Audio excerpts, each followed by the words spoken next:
La chronique nautisme de Rémi Pelletier sur Radio Classique. Bonjour, ce week-end je reçois Thomas Coville et je suis très heureux car ça fait longtemps qu'on voulait le recevoir dans Nautisme sur Radio Classique. Vous avez transmis le trophée Antoine de Saint-Exupéry à François Gabas, un trophée que vous aviez reçu vous-même pour votre record en 2016 en 49 jours. Le record de François est de 42 jours. Déjà, la symbolique de la transmission est très importante.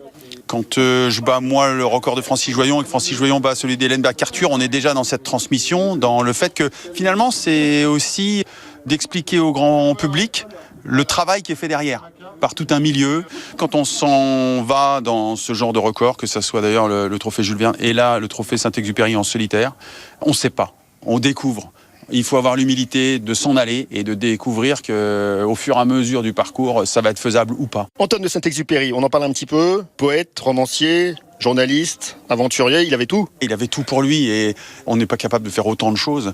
Pour autant, je trouve que c'est très approprié à ce qu'on fait aujourd'hui sur nos trimarans, au chemin qu'on a mis avec Sodebo pour arriver à ce trophée. Moi, je l'ai fait en 5 tentatives, pas en une comme François. Et puis le lien est très fort entre vous, les skippers marins d'ultime, des trimarans qui volent, et Saint-Ex, l'aviateur. On est une génération bénie des dieux. On est en train de découvrir une nouvelle ère où on rapproche effectivement nos bateaux des avions. Je vous ai bien connu à l'époque, évidemment, de Laurent Bourgnon. Vous étiez un de ses équipiers. Vous avez été équipier de Kersozon. Vous avez remporté le trophée Jules Verne. Ces deux marins, vous y pensez de temps en temps, souvent ? Tout le temps. J'ai gardé cette affiliation avec Olivier de Kersozon qui m'appelle assez régulièrement, même de sa Polynésie. Je suis assez touché d'ailleurs de ce rapport que j'ai gardé avec lui, qui est assez paternaliste, parce que c'est lui qui m'a fait faire mon premier tour du monde.